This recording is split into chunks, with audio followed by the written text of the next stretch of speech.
Oi gente, Amanda falando aqui, tudo bem?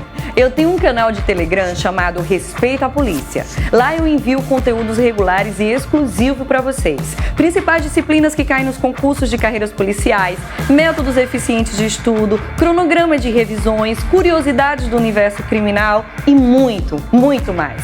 Para você fazer parte desse canal, não tem mistério. Na legenda desse vídeo tem um link. Você clica, acessa e pronto! Sem mistério, já faz parte do canal Respeita a Polícia.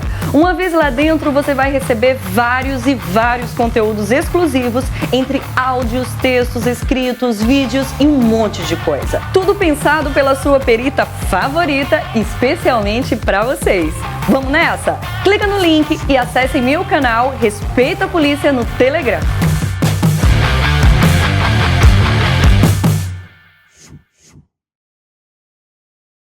Oi gente, hoje eu trouxe um caso super emblemático, com grande repercussão nacional para discutir com vocês. Sei que vocês gostam, né? Então se acomoda aí, que lá vem história real.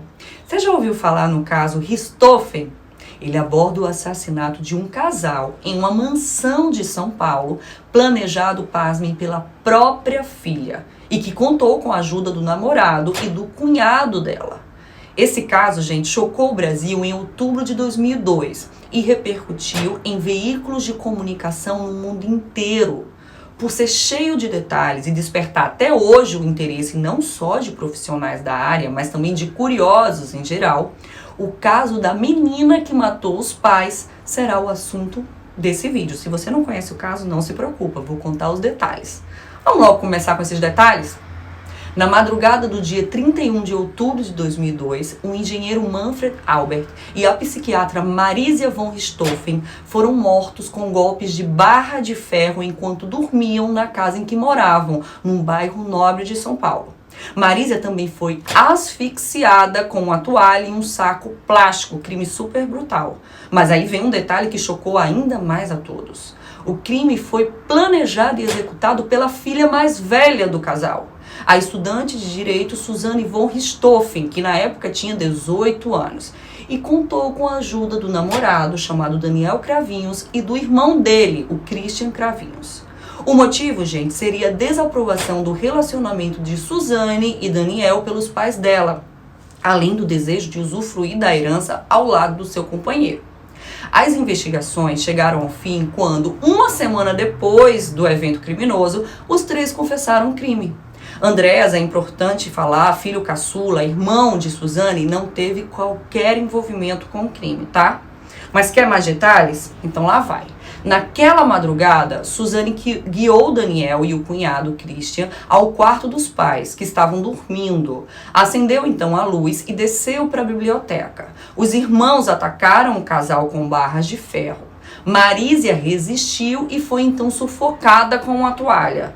Depois, eles colocaram um revólver que pertencia a Manfred ao lado do seu corpo. Suzanne ficou na biblioteca durante a execução e, segundo ela própria, tapou os ouvidos para não ouvir nada. Depois, ela ajudou a recolher as barras ensanguentadas e mostrou total sangue frio ao espalhar documentos pelo quarto com o intuito de simular um assalto. Com a ajuda dos Cravinhos, ela furtou ainda da residência as quantias de R$8 mil e $5 mil que pertenciam ao seu pai. Gente, desde agosto daquele ano, Suzanne e Daniel Cravinhos planejavam a morte de Manfred e Marisia. O casal teve a ajuda de Christian, irmão de Daniel, como eu falei para vocês, para a execução do plano. Suzanne deixou o irmão Andrés numa lan house e facilitou a entrada dos rapazes na casa. E como eu já adiantei, com golpes de barras de ferro, os dois mataram o engenheiro e a psiquiatra. Concluído todo o plano, o casal então deixou Christian perto da casa dele e seguiram para um motel, na tentativa de forjar um álibi para a noite do crime. Mais tarde, ao ser descoberto o suposto assalto, Suzanne fingiu total surpresa e telefonou para Daniel pedindo ajuda. Ainda no auge de sua encenação, Suzanne simulou sofrimento no enterro dos pais, sendo filmada por inúmeras emissoras de TV. E eu preciso falar pra vocês, eu lembro demais dessa cena, gente, sendo transmitida em todos os canais. Junto com crises de choro dela, total desolação. Gente, sangue frio. Apesar da cena do crime ter sido modificada para que tudo indicasse se tratar de um latrocínio, as evidências apontaram outro caminho para as investigações.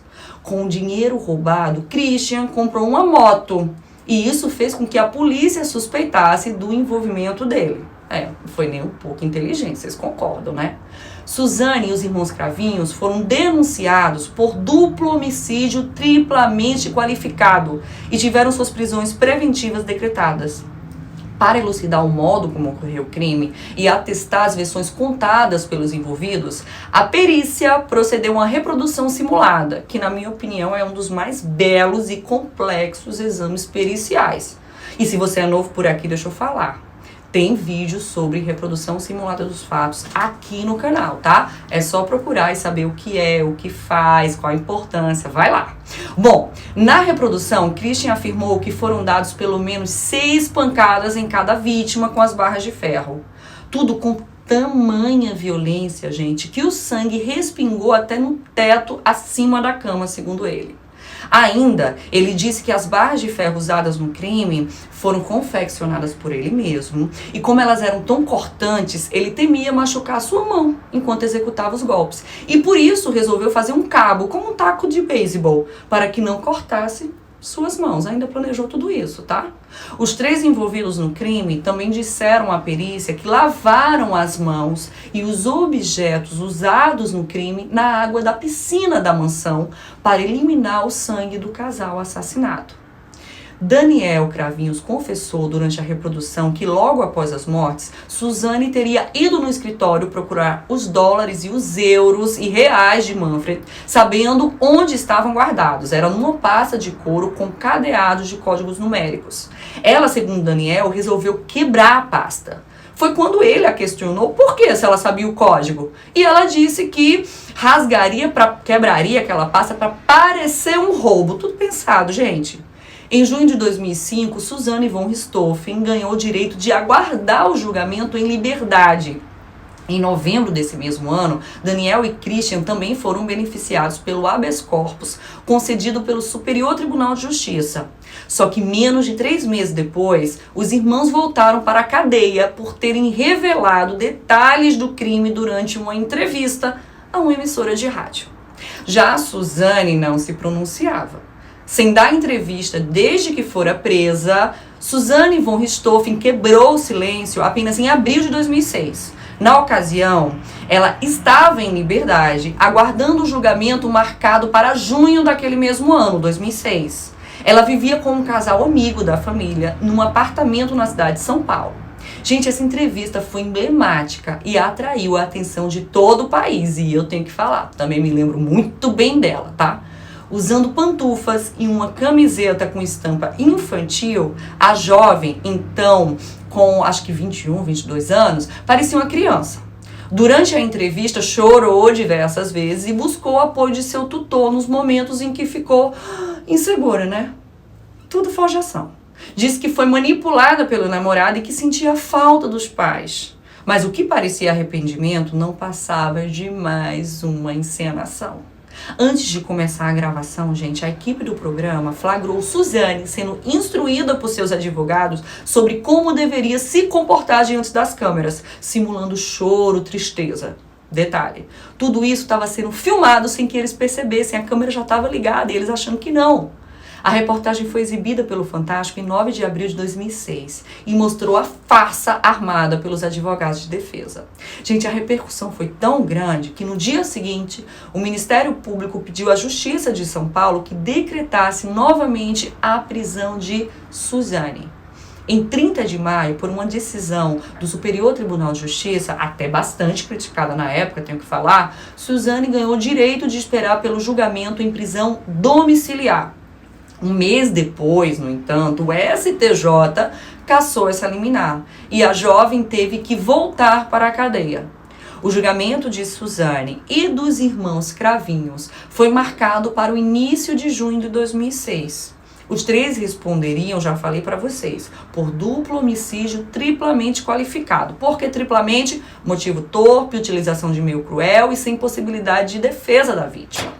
Mas por conta das manobras, tanto da defesa dos irmãos Cravinhos quanto dos advogados de Suzane, o júri foi adiado. E aí foi remarcado para 17 de julho de 2006, quando realmente aconteceu. Foram 5 dias de depoimentos e debates entre acusação e defesa que ganharam destaque nos principais telejornais do país e do mundo. Não era permitida a captação de áudio ou imagem durante a audiência, mas os repórteres acompanharam os momentos do julgamento com entradas ao vivo ao longo da programação lá em São Paulo.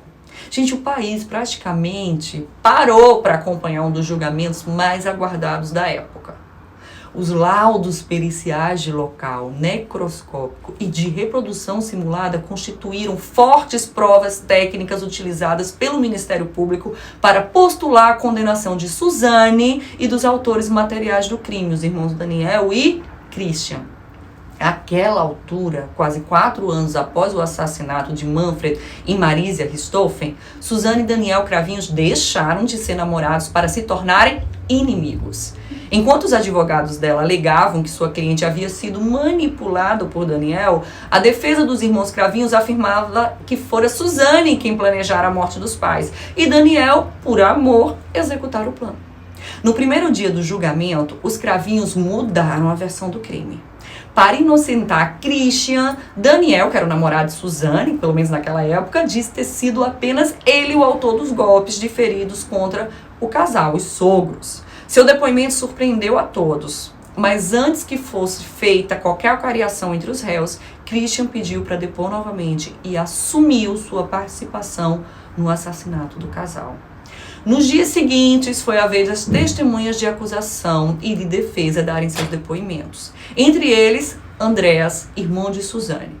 Ele se referiu à irmã como uma pessoa manipuladora, calculista e chantagista e disse que nunca perdoou até então pela morte dos pais.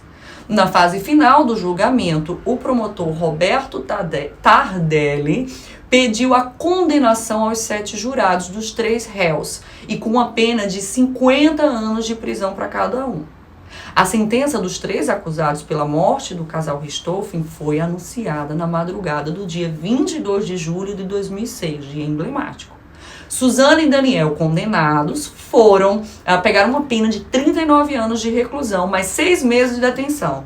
Já Christian, também condenado, 38 anos de reclusão, mais 6 meses de detenção. O juiz responsável pelo caso, pelo julgamento no tribunal de júri, não aplicou a pena máxima pedida pelo Ministério Público para evitar um novo julgamento, segundo ele.